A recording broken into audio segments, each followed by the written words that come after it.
So this is an introduction of what my video is because I think it's kind of confusing to understand if some of the things that I say. So this is a video that's supposed to show how effectively like colors are used in films and how some films nailed it and how some films didn't.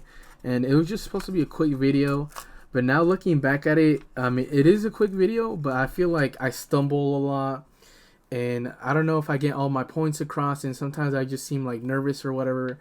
But I ultimately decided to keep it just because I think it's not only funny, but I think it shows like that like this stuff isn't easy, and I don't know how people do it, like people that film and stuff. And this is always I wanted to do, like just like a recording of like the whole screen and like what's going on. And then this was definitely a learning experience, but I thought it was funny. And so that's why if it's all messy and everything and cut up weird, like that's the reason. Like I'm not really good with editing. I can edit pictures and stuff, but like videos are just different. But I thought it was fun, so this is what I wanted to do. And so yeah, this is my introduction, and then hopefully you enjoy the video. If not, well, I don't know what to say about that. But yeah, I just wanted to say that. And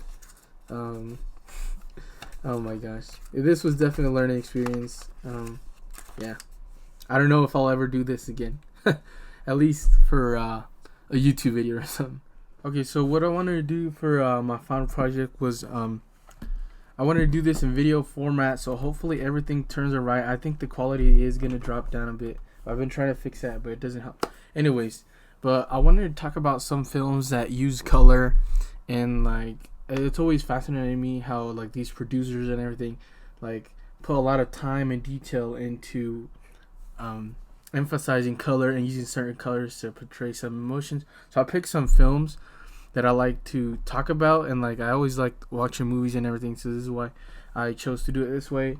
And so yeah, starting off, it's Black Swan. And Black Swan, it's basically the main character, which is Nina, and she's a ballet dancer, and then she tries to become the best, but she's not there. And it's not because she doesn't have the ability or talent to. She easily does, but they often view her throughout the movie as a white swan. And so usually like white, right, especially in today's Western society, is viewed as like purity, like how we talked about whitescapes and everything, like purity, like innocence and everything. And then so they don't want her to be that way. They want her to be the Black Swan, which is like the ideal, like perfect representation of like the best ballet dancer. And in order to do that, she has to do a lot of things that she's uncomfortable with. And it just like there's a sharp contrast between the white and the Black Swan. And the Black Swan is here, you can see portrayed that like she's like not really evil, but she's like just rebellious and stuff like that. And it's interesting to see how they used those two contrasting colors to show two different sides of people. And yes, definitely one of the best films that uses color, in my opinion. So in The Life of Pi, we have this. Next, we have The Life of Pi.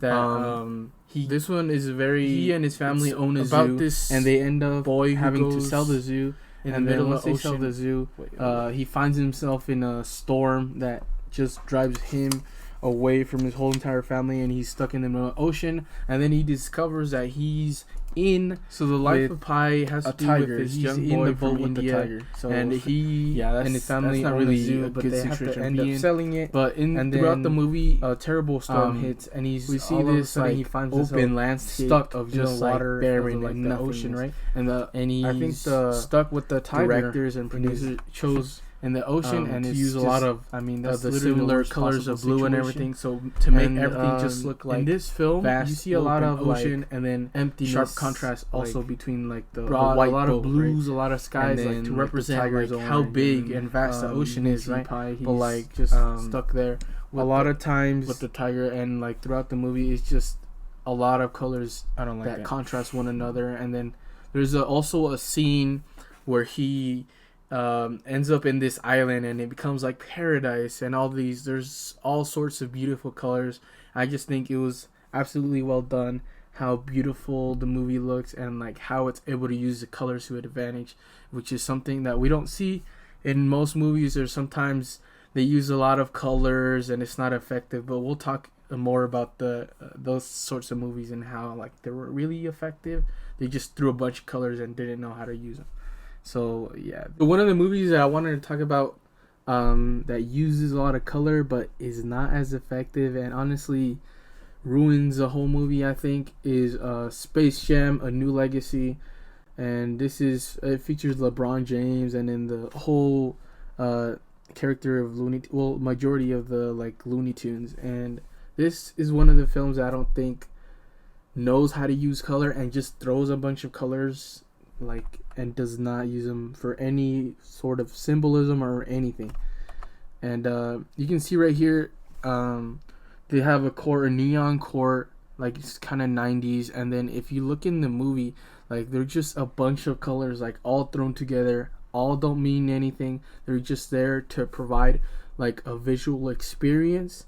But the visual experience that it provides is just not great. It's too much for the eyes, like too much saturation in colors. They pop out at you for sure, but not in a good way how we've seen in those movies. And it's just, this is probably like, not only was a film bad, but the colors didn't really add anything to the movie, and it just made the movie worse and worse. And then you can see here, we have LeBron James in like an oversaturated uniform, and so is Bugs, but like there's just a bunch of colors thrown throughout the movie. They have no significance whatsoever.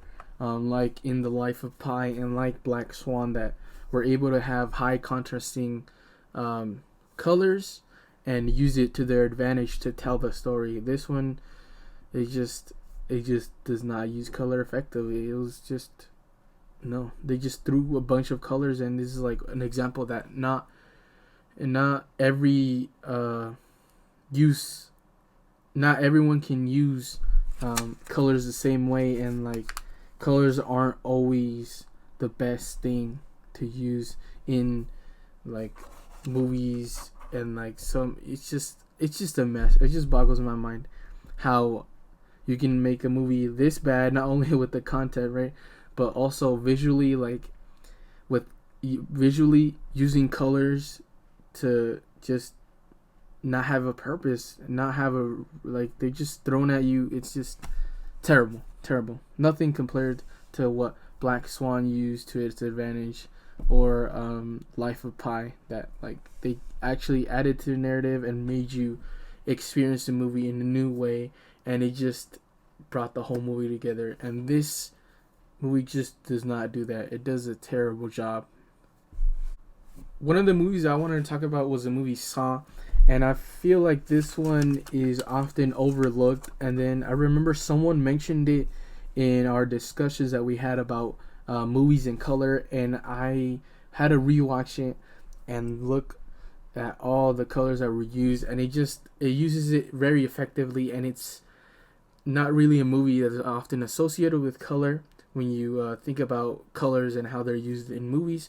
And I feel like Saw was a great example. And I don't know how, like, this is one of my favorite horror movies, and like I don't know how I missed the use of color and how effective they were in the movie.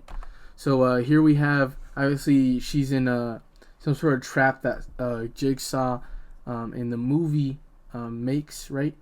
And the ambiance, like you can see, it's dark green, and then you can see the whites over her eyes, and then also the use of like just the trap within itself, how rusted out, how grotesque it looks. Obviously, it just adds to the whole movie, and it makes you be in that situation, like what a dark room, like you can't really see anything, and it just adds a whole nother level to horror.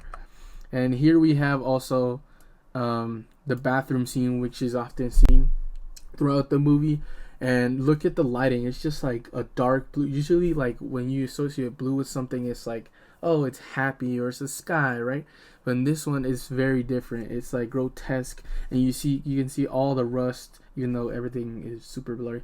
You can see all the rust and all like the blood, and it just adds to the whole movie. And obviously, like the use of like color of like rusting and also like decay throughout everything just adds to the whole ambiance of the horror movie. It explains why they're scared, and like I would be too, like just stuck in a room, and it's like it's so dreading and degrading how they use the colors. And I think this film very effectively does that throughout the whole entire movie. And here we have another scene where you see the same blue lighting. He has blood stains. Look at all the dirt and everything, and it's just they use a lot of brown and rust, and it just looks disgusting, which is what they were intended going for. And see, they have some blood right here, and then it's just, yeah, and then the actor's wearing blue, right? And but yeah, it's just it comes together very nicely, and they were able to effectively use these colors to give the whole movie that horror feel and that like dreadful look. Put the audience in their situation, and like you never question the colors that they used. And like I feel like a lot of people often overlook how well this movie did with its colors. So